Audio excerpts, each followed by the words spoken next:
मित्रों नमस्कार, मैं आर यादव आपका हार्दिक स्वागत करता हूं। मैं सामान्य हिंदी आरओ के लिए आपके सामने ये सिलेबस लिखा हुआ है। आप जानते हैं कि सामान्य हिंदी में 60 प्रश्न पूछे जाते हैं, जैसा कि यहाँ पर लिखा है। 60 प्रश्न पूछे जाएंगे और 60 प्रश्न में आपको 1 नंबर मिलेगा, यानी कि एक नंबर का प्रश्न होगा, 60 नंबर मिलेगा। और आपको पता होगा कि जो जीएस होता है, जीएस 140 नंबर का होता है, यानी कि दोनों मिला दिया जाए तो ये 200 नंबर का पूर्णांक होता है। यानी कि आरओ में आपको 200 नंबर का पेपर मिलता है, जो 2 पेपर में होता है डिवाइड। जैसे आप जानते हैं कि सबसे पहले जीएस होता है और शाम को सामान्य हिंदी का पेपर होता है। तो आपको इसमें 2 स्ट्रीम है। आपको पता होगा कि एक होता है आरओ और एक होता है एआरओ। इसके बारे में पहले आप समझ लीजिए, आरओ और एआरओ। देखिए, जो आरओ है उसको आप बोलते हैं रिव्यू ऑफिसर, जिसकी हिंदी होती है समीक्षा अधिकारी, और असिस्टेंट रिव्यू ऑफिसर, जिसकी हिंदी होती है सहायक समीक्षा अधिकारी।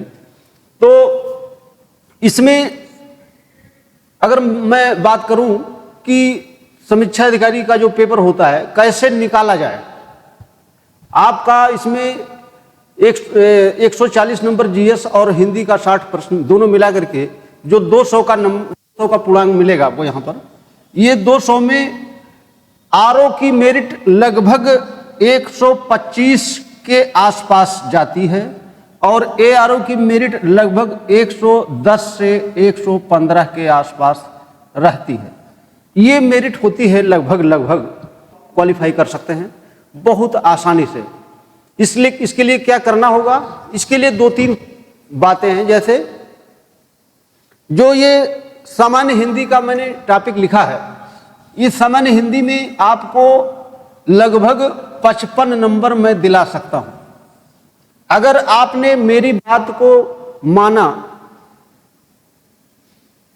जानने की बात अलग है कि आप मेरी बात जो भी मैं बोल रहा हूं आप सुन लिए, लेकिन उसको कितना व्यवहार में लाते हैं, अगर आपने ऐसा किया तो आपको 55 से 57 नंबर तक मिल सकता है। कैसे मिलेगा आपको मैं बता दूं कि अगर आप ये जो मैंने सिलेबस लिखा है, इस सिलेबस को, जिसमें विशेष और विशेषण लिखा है, वर्तनी एवं वाक्य शुद्ध लिखा है, विलोम, तत्सम और तद्भव, अनेक शब्दों के लिए एक शब्द, और पर्यायवाची। मेंस में पर्यायवाची का टॉपिक नहीं रहता है, तो जो मेंस का सिलेबस होता है वो थोड़ा सा अंतर पर होता है। क्या अंतर होता है मैं आपको बता दूं कि जो मेंस का सिलेबस होता है वह 3 पेपरों में विभक्त होता है। 3 पेपर क्या क्या होता है आप थोड़ा सा जान लीजिए। एक होता है जीएस का पेपर। जैसे आप यहां पर पीटी में जीएस 140 क्वेश्चन का दिए थे, ऐसे ही मेंस में उसी तरह से 120 नंबर का प्रश्न होगा और 120 उसमें मार्क्स भी मिलेंगे आपको। एक पेपर ये हो गया। दूसरा पेपर होता है सामान्य हिंदी का। सामान्य हिंदी का मतलब है ये पेपर 100 नंबर का होता है। 100 नंबर में इसमें विभिन्न कंटेंट हैं, बहुत प्रकार के कंटेंट हैं। जैसे इसमें भावार्थ आएगा, इसमें रेखांकित अंशों की व्याख्या आएगी, और इसमें पत्र लेखन है, इसमें शब्दावलियां हैं, मुहावरे हैं, और इसमें कंप्यूटर संबंधित ज्ञान है। यानी कि इसमें कई कंटेंट हैं जो लिखने वाले हैं। तो ये 100 नंबर की हिंदी आएगी। इसके बाद में तीसरा पेपर जो आता है, इसी के साथ में ये पेपर 2 घंटे का होता है, और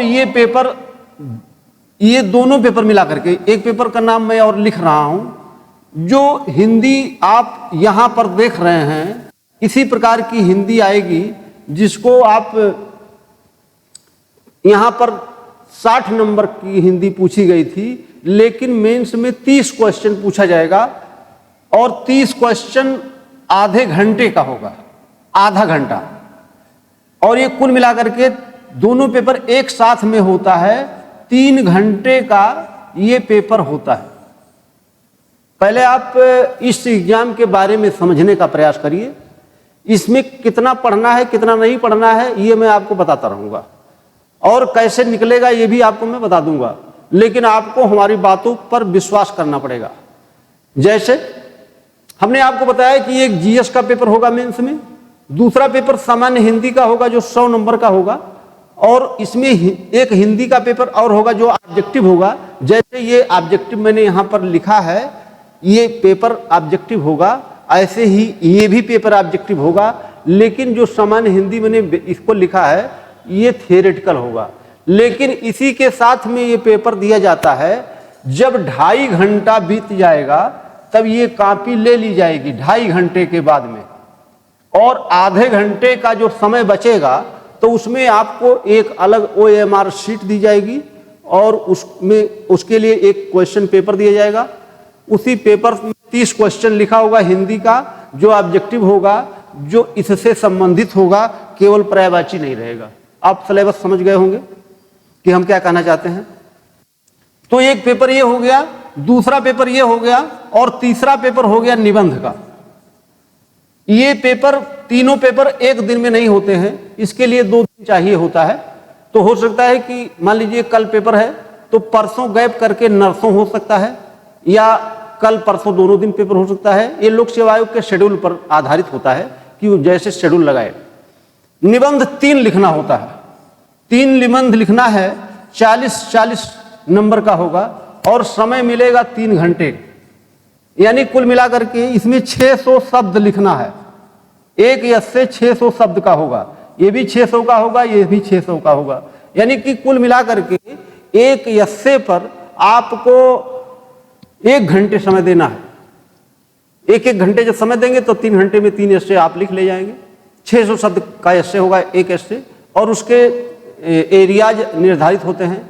किस क्षेत्र से एस्से पूछा जाएगा वो आपको बताएंगे हम। लेकिन पहला टारगेट आपका पीटी क्वालिफाई करना होता है। आप ध्यान रखिएगा कि अगर आप कितने भी काबिल हों लेकिन पीटी क्वालिफाई नहीं हुए तो आप के सारे हथियार धरे के धरे रह जाएंगे। इसीलिए आप पहले पीटी पर टारगेट बनाइए, और जो मान लीजिए कि एग्जाम ये अक्टूबर या नवंबर में जब भी कराता है, उसके लिए आप अभी से जीएस शुरू कर दीजिए पढ़ना। बाकी हिंदी में आप केवल मेरा वीडियो देख रहे हैं जो, इसी को देखिए और इसका नोट बना लीजिए। इसके बाद में यहाँ से नोट आपको मुहैया भी करा दिया जाएगा, आप उसको आराम से परचेज कर सकते हैं। लेकिन जैसे जैसे मैं बताऊंगा ऐसे ही आपको पढ़ना पड़ेगा, तभी सेलेक्ट हो पाएंगे। अन्यथा आप उस भीड़ में शामिल हो जाएंगे जो फेल होने वालों की भीड़ है। जैसे मान लीजिए कि 500 सीट आ रही है, तो आपको पता होगा कि 500 सीट के लिए कम से कम 5 लाख फार्म पड़ेगा। अब आप अंदाजा लगा लीजिए, 5 लाख फार्म पड़ना है। 5 लाख फार्म में पीटी क्वालिफाई करेंगे लगभग 4,500 लोग। कैसे कि या मान लीजिए कि 15 3 45 13 गुना क्वालिफाई कराएगा। तो 13 गुना अगर मान लीजिए क्वालिफाई कराता है तो 7,500 लगभग 7,500 लोग क्वालिफाई होंगे पीटी। और मेंस में आपको पता है कि जो संख्या होगी इसमें केवल एक ही लोग फाइनल सेलेक्ट होते हैं। कुल मिलाकर के कि 13 लोगों में 1 लोग क्वालिफाई होना है फाइनल रूप से। तो आप उस भीड़ में न जाएं। जो मैंने यहाँ पर संख्या लिखा है 5 लाख, तो 4 लाख और 6,000 लोग, 4,06,000 लोगों की भीड़ में मत जाइए, आप इस भीड़ में आइए। तो यहाँ पर मैंने लिखा है ये भीड़ 7,500 वाली में आप आएंगे तब आप पीटी क्वालिफाई करेंगे। उसके लिए क्या करना पड़ेगा? उसके लिए करना कुछ नहीं है, केवल और केवल जैसे मैं पढ़ाऊं वैसे बात समझते जाइए और उसका पालन करते जाइए।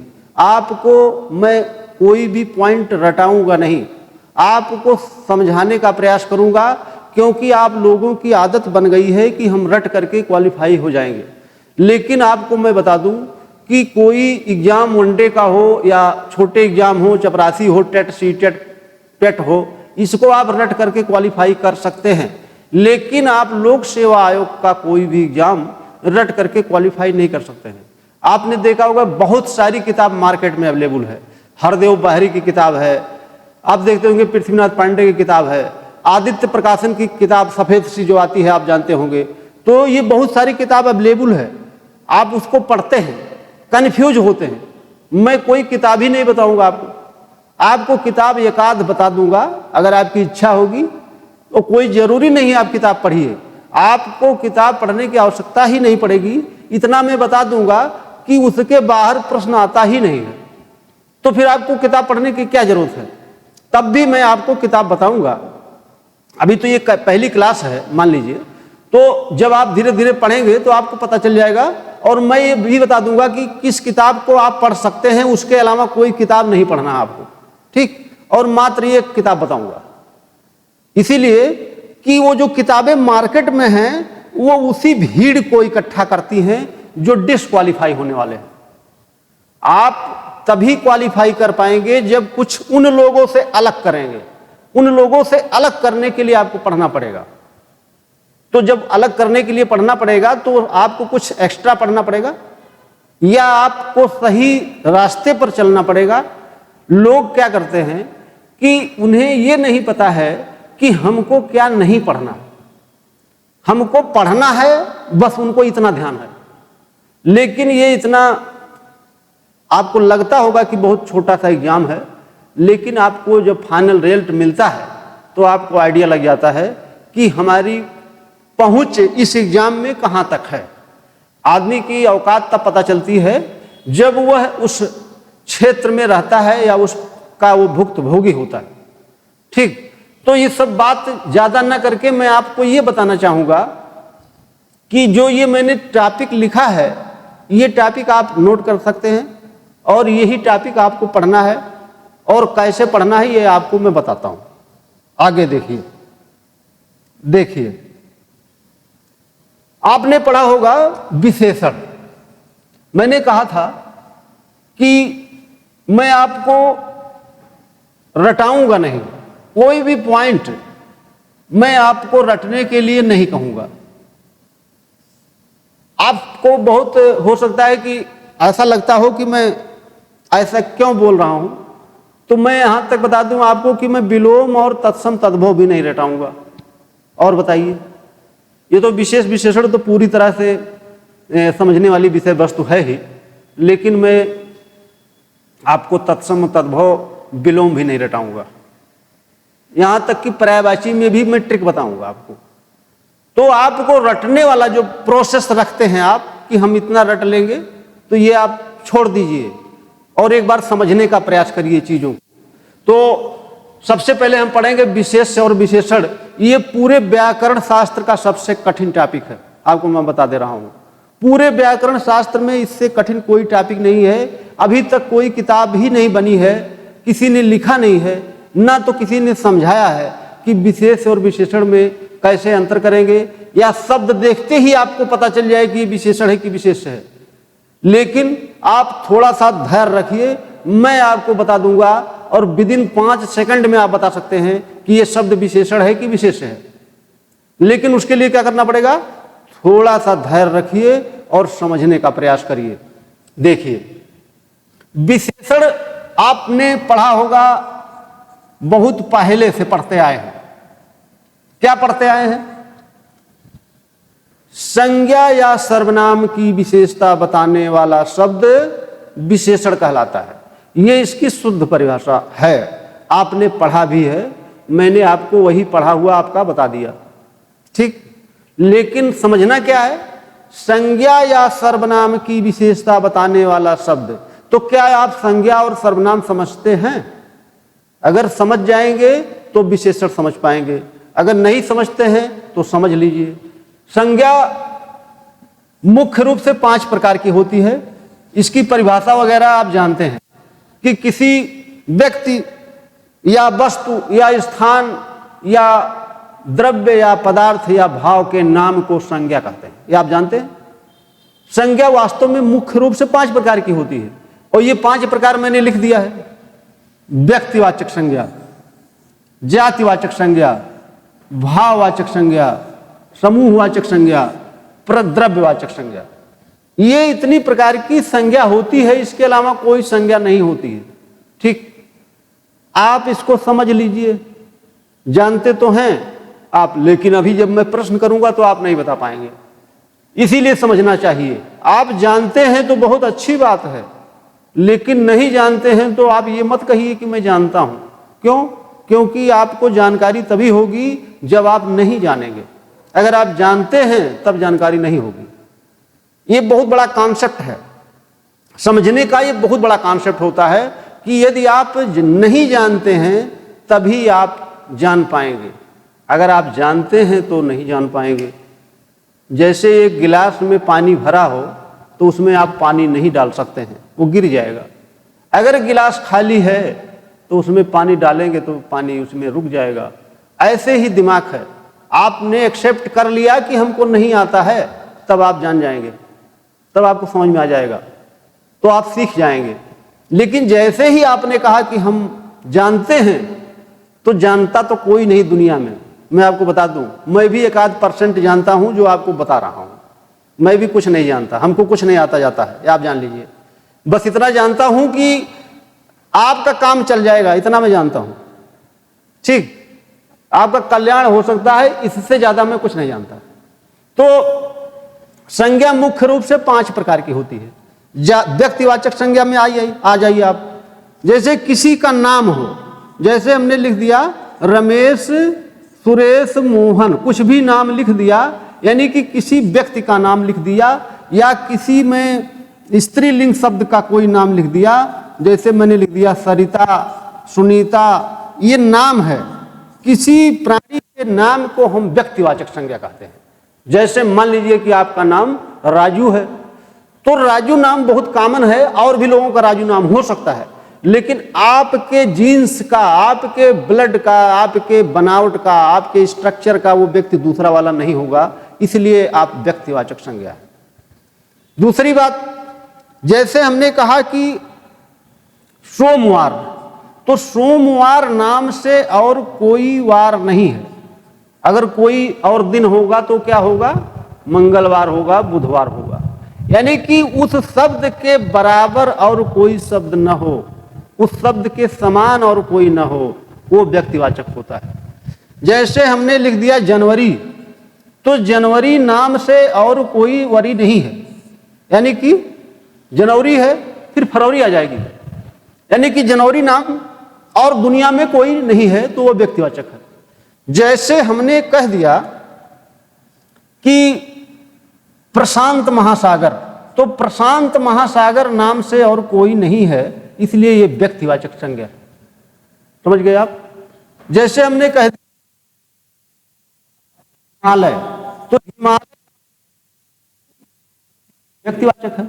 जैसे हमने कहा माउंट एवरेस्ट, तो माउंट एवरेस्ट नाम से और कोई नहीं है, तो इसलिए व्यक्तिवाचक है।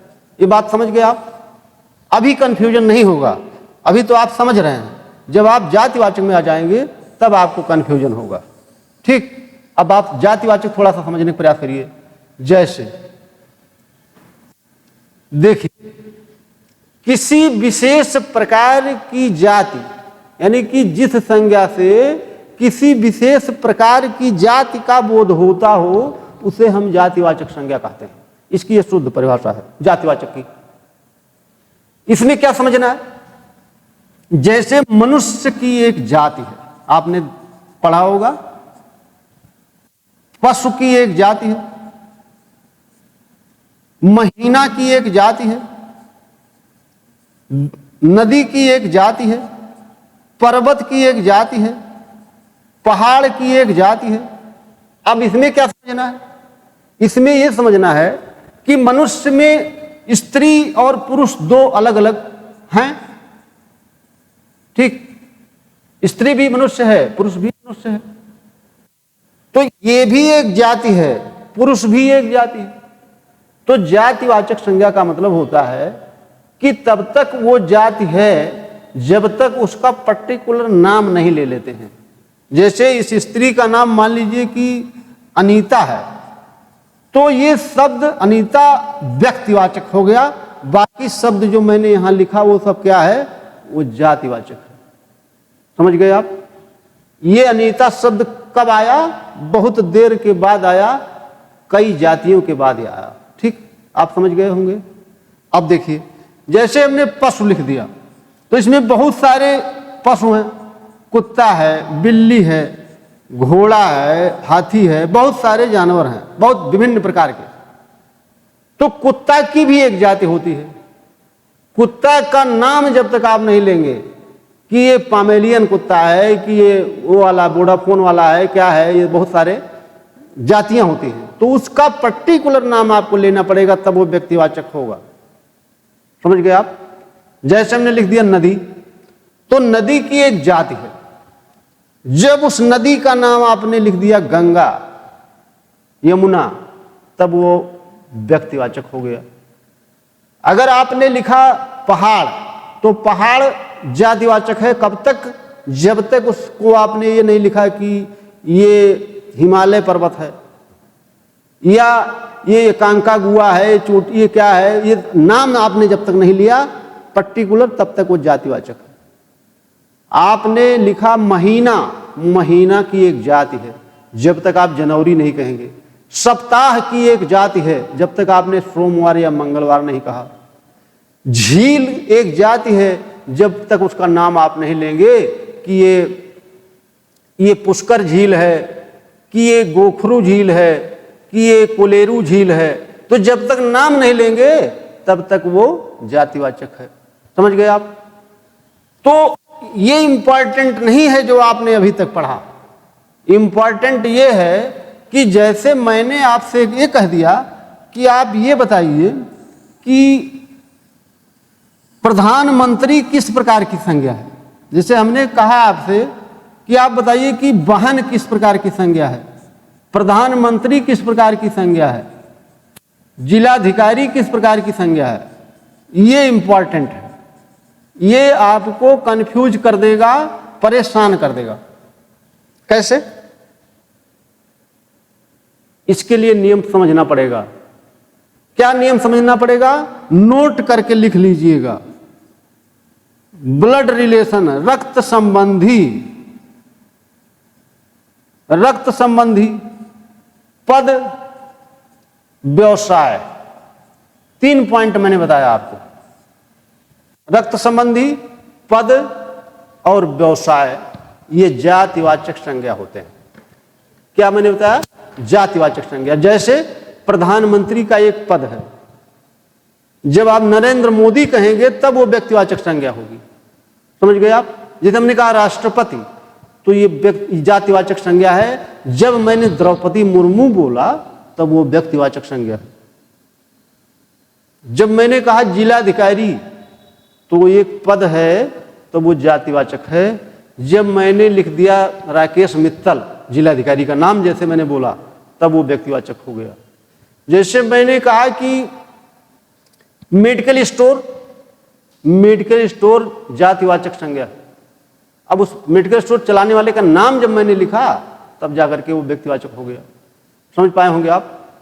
तो ये चीज पकड़ना है, क्योंकि इसी संज्ञा और सर्वनाम से ही विशेषण का निर्माण होता है। तो आप इन चीजों को समझ जाइए। अभी तो मैंने केवल आपको परिचय दिया है, धीरे धीरे समझिए आप। जब आप समझ जाएंगे तो विशेष और विशेषण आपके लिए बहुत आसान हो जाएगा। लेकिन आपको उसके पहले थोड़ा सा बेसिक चीज समझना पड़ेगा।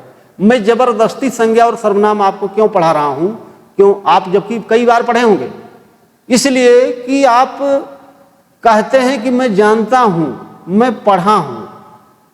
तो पढ़े हैं, अच्छी बात है, लेकिन विशेषण पढ़ने के लिए आपने नहीं पढ़ा था। इसलिए मैं आपको बता रहा हूं कि आप संज्ञा और सर्वनाम बहुत अच्छी तरह से समझिए। क्योंकि जब मैं विशेष से बोलूंगा तो वो विशेषण, वो संज्ञा या सर्वनाम बोलूंगा, कोई विशेष बोलूंगा तो वो संज्ञा या सर्वनाम रहेगा, और वो किस प्रकार की संज्ञा है ये आपको जानना होगा, वो किस प्रकार का सर्वनाम है ये आपको जानना होगा। क्योंकि मैं संज्ञा और सर्वनाम जब आपको बहुत अच्छी तरह बता ही दिया तो फिर मैं बार बार इस पॉइंट को नहीं बता सकता। बात समझ गए आप? अब देखिए, भाववाचक संज्ञा, जिस संज्ञा शब्द से किसी विशेष प्रकार की वस्तु या व्यक्ति के भाव का बोध होता हो उसे भाववाचक संज्ञा कहते हैं। भाववाचक संज्ञा न तो स्पर्श की जा सकती है न दिखाई पड़ती है, इसकी बहुत बड़ी विशेषता होती है। जैसे क्रोध है, मानवता लिखा है मैंने, दयालुता लिखा, ईमानदारी लिखा, सच्चाई लिख दिया, बेईमानी लिख दिया, तो ये शब्द क्या है? ये शब्द संज्ञा है। इसको आप देख नहीं सकते, केवल फील कर सकते हैं, अनुभव कर सकते हैं, संवेदना की विषय वस्तु है ये। समझ गए आप? यानी कि जिस संज्ञा शब्द से किसी वस्तु या व्यक्ति के भाव का बोध होता हो उसे हम भाववाचक संज्ञा कहते हैं। जब इसका विशेषण बनेगा आगे तो गुणवाचक विशेषण बनेगा, आपको मैं आगे बताऊंगा। ठीक। समूहवाचक देखिए, समूहवाचक संज्ञा, जिस संज्ञा शब्द से किसी वस्तु या व्यक्ति के समूह का बोध होता हो उसे समूहवाचक संज्ञा कहते हैं। जैसे गिरोह, बेड़ा, जत्था, कारवां, ये सब नाम है। झुंड, कुंज, सभा, मेला, ये क्या है? ये समूह में शब्द लिखा गया नजर आ रहा होगा आपको। ये समूह है, या तो किसी वस्तु का समूह होगा या तो किसी व्यक्ति का समूह होगा। समझ गए आप? तो सवाल जब पूछता है विशेषण में तो आपको लगता है कि ये तो हमने पढ़ा ही नहीं। तो पढ़ाई आपकी तब सार्थक मान ली जाती है जब आप जो न पढ़े हों उसका भी उत्तर आपको आता हो। कैसे आएगा? वो समझदारी से आएगा। जब आप चीजों को समझ जाएंगे तब सुना या बिना पढ़ा हुआ शब्द भी आपको आ जाएगा। आप चूंकि आपने एक सिस्टम से पढ़ रखा है, आपने नियम पढ़ रखा है, तो शब्द देखते ही जब आपको पता चल जाएगा कि वास्तव में ये विशेष है कि विशेषण है, तब पढ़ाई का में मजा आएगा आपको, तब पढ़ाई का वैल्यू समझ में आएगा कि क्या पढ़ा गया है। ठीक। तो इसीलिए तो मैंने बताया कि आप रटेंगे तो मैं आपको किताब दे दूं हरदेव बाहरी की और आप उसको विलोम पढ़िए तो पूरी किताब विलोम से पट गई है। पूरी किताब विलोम लिख दी गई है, भर दिया गया है किताब को, और आप विलोम पढ़ते रहिए, वो खत्म नहीं होगी किताब। और आपको से सवाल कितना पूछा जाएगा? 10 प्रश्न। 10 प्रश्न में आप तब भी बहुत मेहनत कर लेंगे, तब 10 प्रश्न में 7 प्रश्न या 8 प्रश्न सही कर लेंगे, 2 प्रश्न तब भी गलत कर देंगे। और आपको मैं जो बताऊंगा तो आपके न प्रश्न विलोम से गलत होंगे, न तद्भव तत्सम से गलत होंगे, न तो आपके अनेक शब्दों से गलत होंगे। आपके गलत होने के 1-2 प्रश्न हैं, जैसे विशेष और विशेषण है, या हो सकता है कि ऐसा शब्द आ जाए पर्यायवाची का जो आपने कभी सुना ही ना हो, तब क्या करेंगे? तो 1-2 प्रश्न गलत होने दीजिए, क्या फर्क पड़ता है। मैंने इसीलिए तो 55, 56, 57 बताया है नंबर आपको, कि जिससे आप 2-3 प्रश्न गलत भी कर दीजिए, 1-2 प्रश्न ह्यूमन एरर में गलत कर दीजिए, तब भी कोई दिक्कत नहीं। वो गलती होती है, इंसान गलती करने के लिए ही पैदा हुआ है। तो ऐसा कुछ नहीं है कि वो गलती नहीं करेगा, वो गलती करेगा, लेकिन जो सुधार लेता है थोड़ा सा तो वो बहुत आगे निकल जाता है। अब देखिए, समझ गए होंगे कि मैंने क्या लिखा है। ये शब्द अलग अलग जगह प्रयोग किया जाता है, ये भी, इसकी भी महत्ता है। मैं आपको आगे वर्तनी में बताऊंगा, जब वाक्य शुद्धि के लिए आएगा सवाल, तो ये शब्द कहां प्रयोग किया जाता है ये मैं आपको बताऊंगा वहां पर। अगला देखिए, द्रव्यवाचक संज्ञा, जिस संज्ञा शब्द से किसी वस्तु पदार्थ के माप तौल का बोध होता हो। माप तौल, उसे हम द्रव्यवाचक संज्ञा कहते हैं। माप तौल कैसा होता है? माप तौल होता है जैसे या तो किलोग्राम से होगा या तो लीटर से होगा। आप जानते हैं कि किलोग्राम में होता है, किलोग्राम से ठोस चीज नापी जाती है और लीटर से लिक्विड फॉर्म में जो विषय वस्तु है उसको हम मापते हैं। तो जैसे दूध है, सोना है, चांदी है, तेल है, दही है, घी है, मट्ठा है, बहुत सारे चीज हैं जो आप लीटर और मीटर से मापते हैं। ठीक, तो इसमें इंपॉर्टेंट क्या है? इसमें नोट करके लिख लीजिए कि द्रव्यवाचक संज्ञा पुल्लिंग में प्रयोग की जाती है। पुल्लिंग में, ध्यान रखना, पुल्लिंग में प्रयोग करते हैं द्रव्यवाचक संज्ञा को। केवल चांदी, चाय और चीनी, तीन चीज ऐसी चीज है जो अपवाद है। ये स्त्रीलिंग है, तो नोट करके क्या लिखेंगे कि द्रव्यवाचक संज्ञा पुल्लिंग में प्रयोग की जाती है केवल चाय, चीनी, चांदी को छोड़कर, यानी कि ये स्त्रीलिंग है। क्या समझे आप? मान लीजिए कि एक वाक्य मैंने लिख दिया। क्या वाक्य लिख दिया? मान लीजिए कि हमने लिख दिया कि निम्नलिखित वाक्यों में शुद्ध वाक्य छांटिए, शुद्ध वाक्य का चयन कीजिए, और यहां पर विकल्प बना दिया कि दही खट्टी है। ठीक, फिर विकल्प बना दिया कि बच्चों का जत्था जा रहा था। हमने वाक्य बना दिया। फिर बना दिया कि जहाजों का कारवां जा रहा था। फिर मैंने वाक्य बना दिया, अगला विकल्प बना दिया कि साधुओं की मंडली जा रही थी। अब देखिए, जो मैंने संज्ञा से बात किया, आपको संज्ञा का पॉइंट था, लेकिन मैंने क्वेश्चन पूछ लिया वर्तनी एवं वाक्य शुद्ध से, तो आपको लगेगा ये तो वर्तनी और वाक्य शुद्ध में मैंने तो कभी पढ़ा नहीं, तो ये कहां से आ गया सवाल? तो विशेष से और विशेषण संज्ञा और सर्वनाम पर बेस्ड होता है। ये पूरा टॉपिक ही संज्ञा और सर्वनाम का होता है। लेकिन आप क्या करते हैं? सीधा किताब उठाए और इसका विशेषण ये, तो इसका विशेषण ये, रटना प्रारंभ कर दिए। इससे नहीं काम चल सकता है। आप उसको समझने का प्रयास करिए। अब आपसे पूछा गया तो ये क्यों गलत है? क्योंकि हमने कहा कि दही द्रव्यवाचक संज्ञा है और ये पुल्लिंग में प्रयोग करते हैं, तो पुल्लिंग की क्रिया किसमें लगेगी? खट्टा है, ये खट्टी नहीं है, ये दही खट्टा है। समझ गए आप? तब सही होता। और जत्था का मतलब आप समझ पाते तो ये बच्चों के लिए प्रयोग नहीं किया जाता है, बच्चों के लिए ट्रॉली का प्रयोग किया जाता है। जहाजों का कारवां नहीं जाता है, जहाजों का बेड़ा जाता है। समझ गए आप? साधुओं की मंडली जा रही, ये सही है। तो जब आपको बेसिक चीज पता होगी तब आप उत्तर टिक कर पाएंगे। अंधी दौड़ में भागने की जरूरत नहीं है।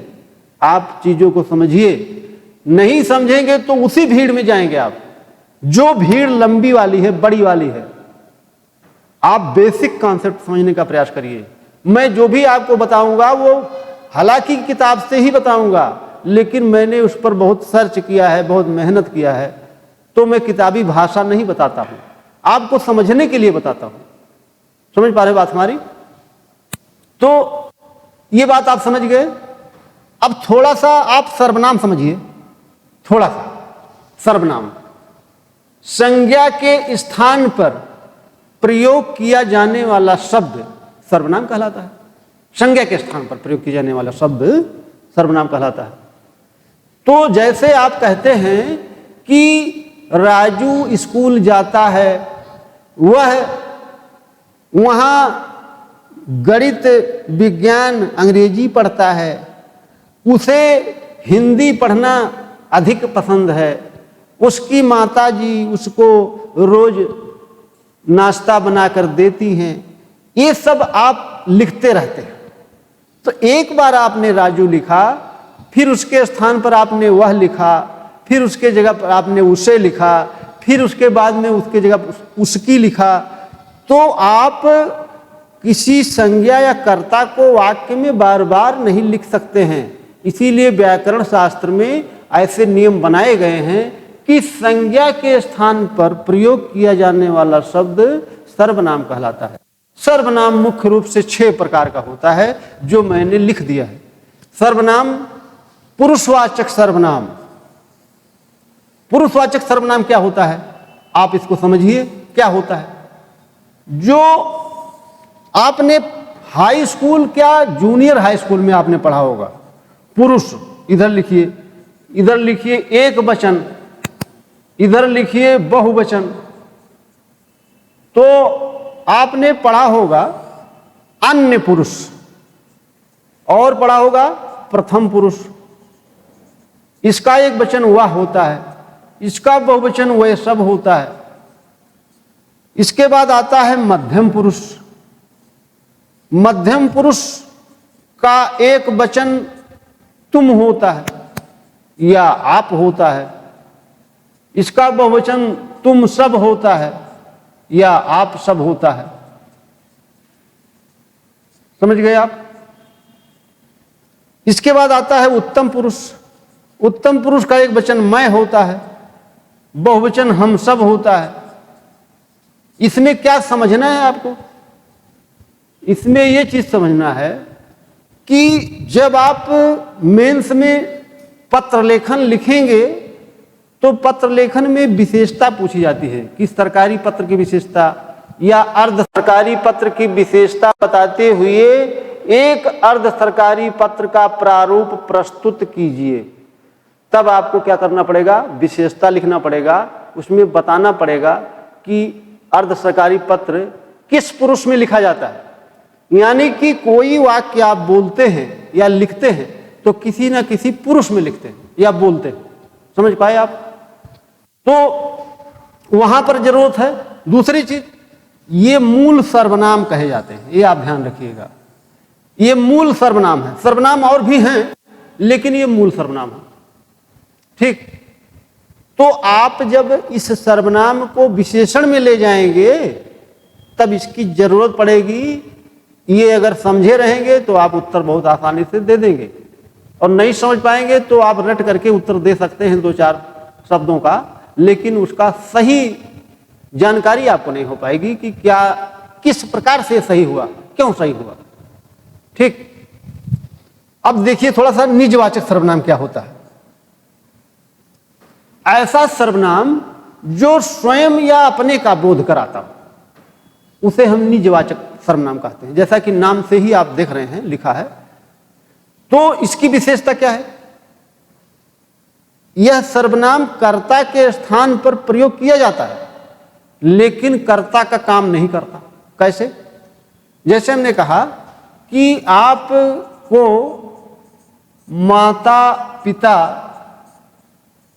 माता पिता की सेवा करनी चाहिए, सेवा करनी चाहिए। अब आप समझिए, करनी चाहिए दूसरी बात हो गई, आप करते हैं। अब ये कर्ता के स्थान पर क्या लिखा गया है, आपको, लेकिन ये काम नहीं कर रहा। काम कब करेगा, आप माता पिता की सेवा कर रहे हैं तब ये एक्टिव करता हुआ, अब ये इनएक्टिव करता है। समझ गए। इसीलिए मैंने कहा कि यह कर्ता के स्थान पर प्रयोग किया जाता है लेकिन कर्ता का काम नहीं करता। जैसे हमने कहा कि आप भला जग भला, तो आप कौन सा काम कर रहे हैं, कोई काम तो नहीं कर रहे। आप तो अपनी भलाई कर रहे हैं, आपका भला हो जाए तो जग का भला हो जाएगा, इसका मतलब ये है। आप कुछ काम करते जग के लिए तब तो बात अलग थी, कोई काम तो कर नहीं रहे हैं। ऐसा वाक्य आए तो समझना है आपको कि ये निजवाचक सर्वनाम है। समझ गए आप? निश्चयवाचक देख लीजिए। निश्चयवाचक सर्वनाम को हम एक नाम से और जानते हैं, उसको जान लीजिए क्या है। इसको हम मिटा दे रहे हैं। जो निजवाचक सर्वनाम है इसका एक नाम है संकेतवाचक सर्वनाम। और कभी वो हो सकता है निश्चय न लिख दे, संकेत लिख दे। और संकेतवाचक का एक नाम है निर्देशक सर्वनाम। मान लीजिए वो संकेत नहीं लिखा न निश्चय लिखा, उसने निर्देशक लिख दिया, तो आप ध्यान रखिएगा कि उसी शब्द का अलग अलग नाम है। समझ गए आप? इसकी विशेषता समझिए। जिस सर्वनाम शब्द से किसी वस्तु के नजदीक या दूर होने का बोध होता हो उसे निश्चयवाचक सर्वनाम कहते हैं। इसमें यानी इस प्रकार के वाक्य में यह और वह जैसे शब्दों का प्रयोग किया जाता है, यह शब्द नजदीक के लिए और वह शब्द दूर के लिए। अब इसको वाक्य में रखेंगे तब समझ में आएगा। जैसे यह गाड़ी मेरी है, वह लड़का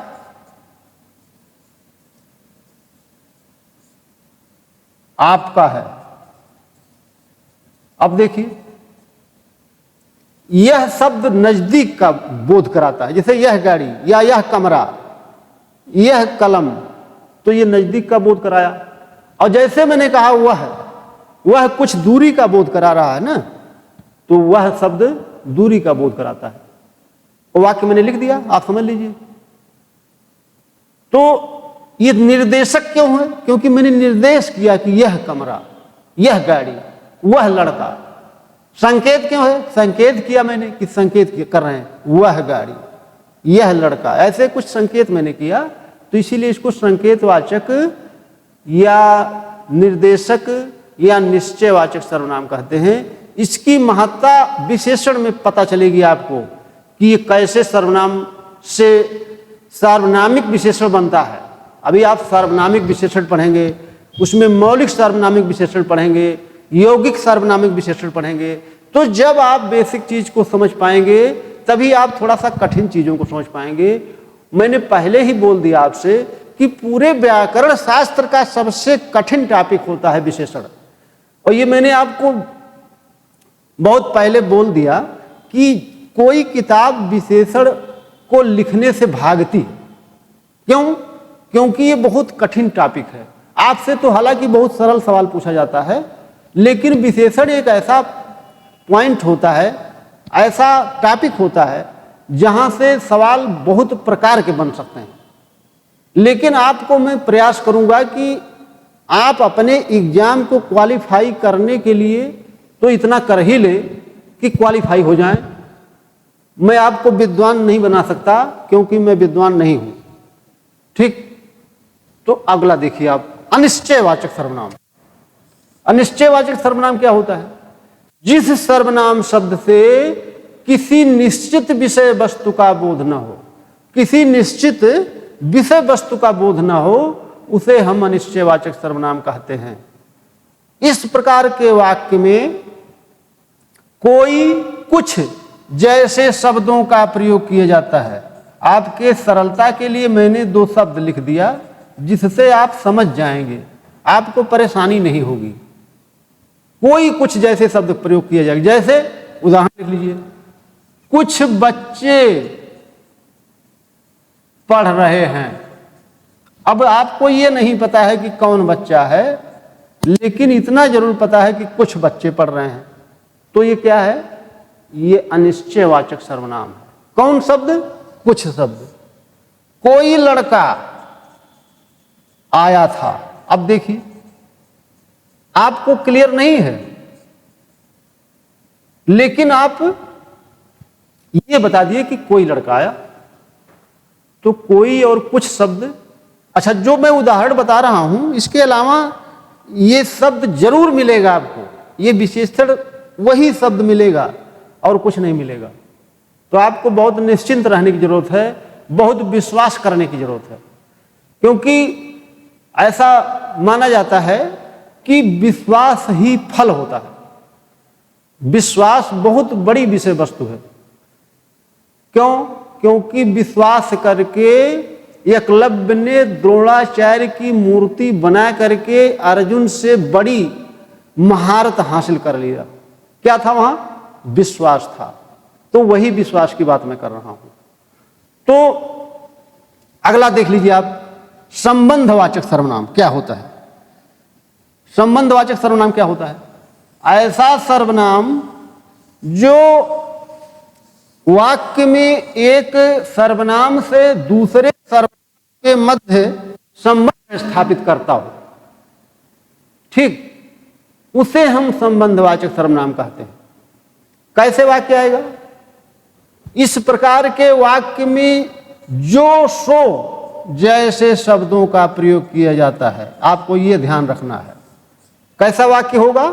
जो सो, जैसे जो किताब या जो पुस्तक आप पढ़ रहे हैं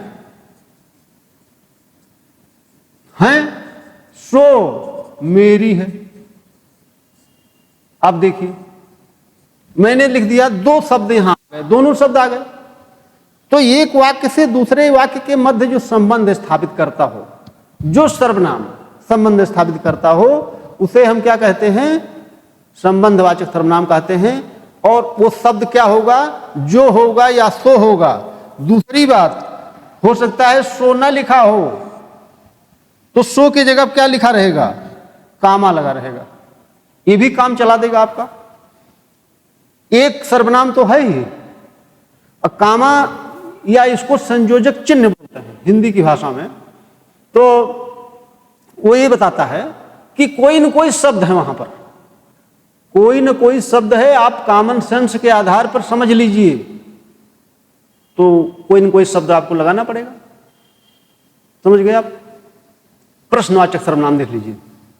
प्रश्नवाचक सर्वनाम, ऐसा सर्वनाम, या ऐसे कह सकते हैं कि जिस सर्वनाम शब्द से प्रश्न करने या होने का बोध होता हो, उसे हम प्रश्नवाचक सर्वनाम कहते हैं। प्रश्न किया जाता है, ध्यान रखिएगा, प्रश्न पूछा नहीं जाता, प्रश्न किया जाता है। आपको वर्तनी जब पढ़ेंगे तो मैं आपको बताऊंगा, ठीक। क्या वाक्य आएगा? लिखेगा कि क्यों पढ़ रहे हैं, क्यों पढ़ रहे हैं, तो क्या हो गया? प्रश्नवाचक हो गया। क्यों पढ़ रहे हैं तो प्रश्नवाचक चिन्ह लग गया। कहां जा रहे हैं, प्रश्नवाचक लग गया। समझ गए आप? तो आपको मैंने संज्ञा और सर्वनाम बहुत शॉर्टकट में बता दिया। क्यों बताया? क्योंकि आपको विशेषण पढ़ना है। जल्दीबाजी में पढ़ाई नहीं की जाती है, पढ़ाई बहुत धीरे धीरे की जाती है, धीरे धीरे स्पीड बढ़ाई जाती है।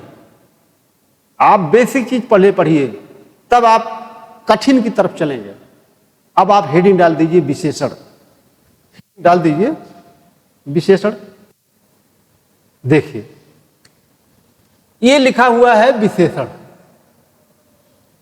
अब आप परिभाषा जानते हैं कि संज्ञा या सर्वनाम की विशेषता बताने वाला शब्द विशेषण कहलाता है। अब संज्ञा या सर्वनाम का नाम इसीलिए आपने लिया क्योंकि आपको विशेषण पढ़ना है। दूसरी चीज, एक पॉइंट आप ये समझिए, ध्यान दीजिएगा, कर्ता, संज्ञा, उद्देश्य, विशेष्य, ये सब एक ही चीज है। इसी का नाम विशेष्य है। समझ गए आप? कर्ता सजीव विषय वस्तु है, संज्ञा निर्जीव होती है हिंदी की भाषा में। उद्देश्य और विशेष्य दोनों सजीव निर्जीव हो सकते हैं, ये दोनों हो सकते हैं। समझ गए आप? अब चूंकि मैं विशेष से जब बोलूंगा तो आप तुरंत समझिएगा कि मैं संज्ञा बोल रहा हूं या सर्वनाम बोल रहा हूं, क्योंकि संज्ञा या सर्वनाम की ही विशेषता विशेषण बताता है। क्यों? यही बात तो मैंने बताया। इसके बाद दूसरी लाइन ध्यान रखिएगा कि विशेषण हमेशा विशेष्य की ही विशेषता बताता है। ये वाक्य में किसी दूसरी विषय वस्तु का की विशेषता नहीं बताएगा, केवल और केवल विशेष्य की विशेषता बताएगा। तो आप हमेशा ध्यान रखिएगा कि जो विशेषण होता है वह हमेशा विशेष्य की ही विशेषता बताता है। दूसरा पॉइंट आप समझिए। दूसरा पॉइंट आपको क्या समझना है कि आपसे कितने प्रकार के प्रश्न किया जाता है, लोक सेवा आयोग में किस प्रकार से प्रश्न किया जाएगा। पहले आप प्रश्नों का नेचर समझिए, तब आपका पढ़ना जो आप 10 घंटे में पढ़ेंगे उसको आप 2 घंटे में पढ़ सकते हैं। जब आपको सारी चीज पता चल जाएगी तो आपको पढ़ने में ज्यादा समय नहीं लगेगा। समझिए, विशेषण की विशेषता समझना है आपको। क्या समझना है? विशेषता समझना है। कि मान लीजिए कोई वाक्य लिखा गया है, जैसे हमने कहा कि राजू प्रतिदिन स्कूल जाता है, एक वाक्य मैंने लिख दिया। अब आप समझने का प्रयास करिए, राजू प्रतिदिन स्कूल जाता है, ये वाक्य लिख दिया गया। आपसे प्रश्न पूछा जाता है कि वाक्य दिया जाता है, कह दिया जाता है कि कितना विशेषण और कितना विशेष्य है। अब विकल्प दिया जाता है, एक विशेषण, दो विशेष्य, दो विशेषण, एक विशेष्य, ऐसे 4 विकल्प दे दिया जाता है और आप उसमें घूमते रहते हैं। तो घूमने से अच्छा है समझ लीजिए। ठीक। दूसरा प्रश्न क्या किया जाता है? निम्नलिखित शब्दों में कौन विशेष्य है, या निम्नलिखित शब्दों में कौन विशेषण है, या निम्नलिखित शब्दों में कौन विशेष्य नहीं है, या निम्नलिखित शब्दों में कौन विशेषण नहीं है। ये 4-5 प्रकार के प्रश्न घुमाता रहता है। तो उसके घुमाने से आप मत घुमा करिए, आप समझ लीजिए, उसको घुमा दीजिए। तो आपको सारे प्रश्नों का जब जवाब आता रहेगा तो वो कितने भी प्रकार से घुमाता रहे तो आप उसको घुमा सकते हैं। ठीक। ये आपको समझना है। विशेषण की विशेषता मैं आपको बता रहा हूं अब कि ये वाक्य लिखा गया है। क्या आप बता सकते हैं कि संज्ञा कौन है या कर्ता कौन है? तो आप मान लीजिए कि धोखे से आपको ये पता चल गया कि ये संज्ञा है, तो संज्ञा अब आप नहीं पढ़ रहे हैं, अब आप विशेष से और विशेषण पढ़ रहे हैं, तो इसको विशेष से बोलिए। तो पहला पॉइंट लिखिएगा कि विशेषण विशेष के दाहिने या बाएं तरफ होता है। पहला पॉइंट कि विशेषण कहां होता है? विशेषण विशेष के दाहिने या बाएं तरफ होता है। यह पहला पॉइंट। दाहिने होगा या बाएं होगा, यह गारंटी है, यह इसकी विशेषता है। तो अगर आपने इसको विशेष पकड़ लिया था तो ये गारंटी है ना कि ये विशेषण है। तो अगर ये विशेषण है तो इसके बगल वाला भी तो लिखा है कोई शब्द, तो इसका मतलब ये विशेष्य है। और ये क्रिया से इसमें कोई मतलब नहीं होता है। जब क्रिया विशेषण हम बताएंगे तब आपको बता देंगे। अभी आप विशेष और विशेषण पर कंसंट्रेट रहिए, जब उसकी जरूरत पड़ेगी तो मैं आपको बता दूंगा। ठीक। अब देखिए, पहली विशेषता क्या मैंने बताया कि विशेषण हमेशा विशेष्य के ठीक दाहिने या ठीक बाएं रहता है। आप चाहे विशेषण पकड़ लीजिए चाहे विशेष्य पकड़ लीजिए। समझ गए?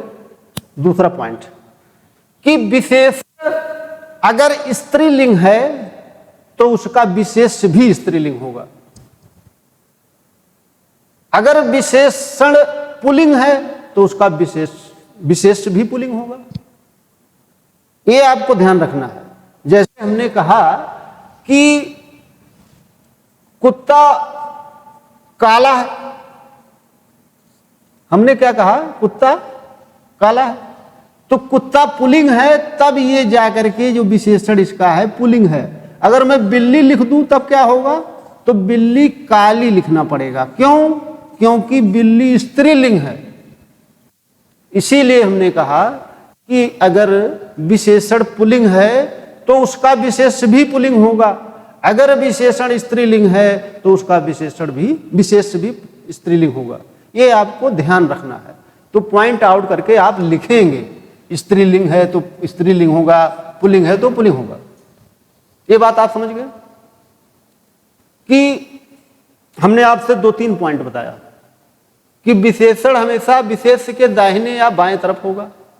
दूसरा पॉइंट, अगर विशेषण स्त्रीलिंग है तो विशेष भी स्त्रीलिंग होगा। ये आप समझ गए इतनी बात। अब देखिए कि 2 विशेषण और 2 विशेष एक साथ नहीं लिखे जा सकते। ये आपको विशेष तौर पर ध्यान रखना है। 2 विशेषण या 2 विशेषण या 2 विशेष से या 2 विशेष से एक साथ नहीं लिखे जा सकते। इसका मतलब क्या निकला, समझिए। 2 विशेषण और 2 विशेष एक साथ नहीं लिखे जाएंगे। कैसे?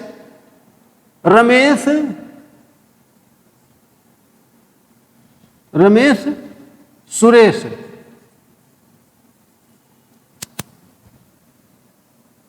प्रतिदिन स्कूल जाते हैं, प्रतिदिन स्कूल जाते हैं, मैंने लिख दिया।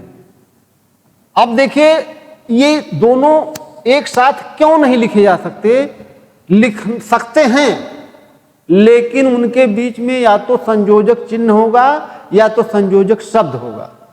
अब यहां पर मैं कामा लगा दूं तब सही हो जाएगा, रमेश सुरेश। अब कामा की जगह पर मैं क्या लिख सकता हूं, और लिख सकता हूं, एवं लिख सकता हूं, तथा लिख सकता हूं। अगर मैं ऐसे लिखता हूं तब सही है, लेकिन ये कहिए कि डायरेक्ट में 2 विशेषण लिख दूं या 2 विशेष लिख दूं तब आपका वाक्य गलत हो जाएगा। समझ गए आप? ये सब ध्यान देने वाली चीजें हैं। जब आप इन सब पर ध्यान देंगे तब ये आपका क्वेश्चन कभी गलत नहीं होगा। समझ पा रहे हैं ना? अच्छा, दूसरी चीज, ये तो सामान्य बात मैंने आपको बताया। आप ध्यान रखिएगा कि रचना के आधार पर मैंने लिखा है विशेषण मुख्य रूप से 2 प्रकार का होता है। एक होता है विधेय विशेषण और एक होता है विशेष विशेषण। आप ध्यान रखिएगा। विधेय विशेषण क्या होता है, विशेष विशेषण क्या होता है? ऐसा विशेषण जो क्रिया के ठीक पूर्व आए, पूर्व मतलब पहले आए, विधेय विशेषण कहलाता है। और ऐसा विशेषण जो विशेष के ठीक पूर्व आए, विशेष विशेषण कहलाता है। ये दोनों आप ध्यान रखेंगे तो कभी कभी विधेय विशेषण और विशेष विशेषण से भी प्रश्न करता है। उदाहरण समझिए, आप उदाहरण द्वारा समझने का प्रयास करिए कि मेरा बच्चा चंचल है। अब देखिए क्रिया के ठीक पहले क्या आया है, विशेषण आया है, इसलिए ये विधेय विशेषण है। अभी आपको विशेष और विशेषण पकड़ में नहीं आ रहा होगा, अभी कुछ देर में आएगा। जब आपको मैं नियम बता दूंगा तब आप समझ जाएंगे हाँ ये विशेषण लिखा गया है, फिर आपको ज्यादा सोचना नहीं पड़ेगा। लेकिन अभी आपको बहुत बेसिक चीज समझना है। अभी जितना मैं बताऊं उतना समझिए, आगे दिमाग नहीं चलाना है। अभी आगे आप जितना चलाना होगा चलाइएगा, लेकिन अभी क्या है, अभी बेसिक पॉइंट पर आप रहिए। ऐसा विशेषण जो विशेष के ठीक पहले आए, ऐसा विशेषण जो विशेष के ठीक पहले आए, विशेष विशेषण कहलाता है।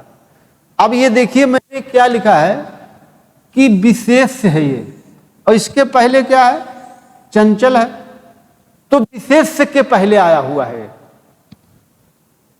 तो ये विशेष विशेषण है। और अगर क्रिया के पहले आता तब क्या होता, विधेय विशेषण होता है। अंतर आपको पकड़ में आया? ये क्रिया है, क्रिया के पहले विशेषण है, ये क्रिया के पहले विशेष से आया है, विशेष के पहले विशेषण है। आप ये ध्यान रखना है, विधेय में क्या अंतर है और विशेष में क्या अंतर है।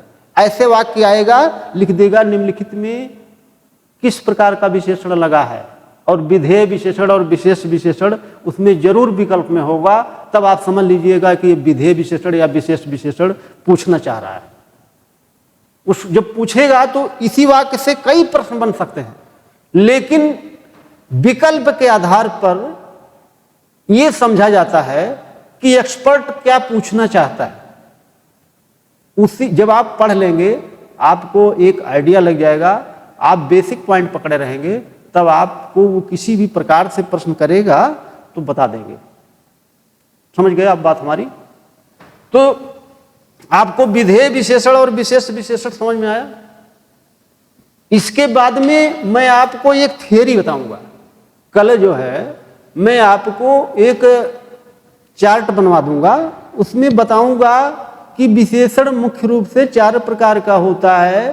सार्वनामिक विशेषण, गुणवाचक विशेषण, संख्यावाचक विशेषण, परिमाण बोधक विशेषण।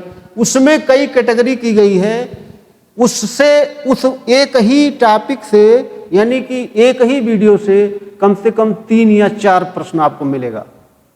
इसके बाद में निम्नलिखित में कौन विशेष्य है, निम्नलिखित में कौन विशेषण है, इसके बारे में मैं आपको ऐसी ट्रिक बता दूंगा कि जो आप जीवन पर्यंत नहीं भूलेंगे। आप लोग साथ में लगे रहिए, मेहनत करते रहिए और सफलता हासिल करते रहिए। आप लोगों को बहुत बहुत धन्यवाद।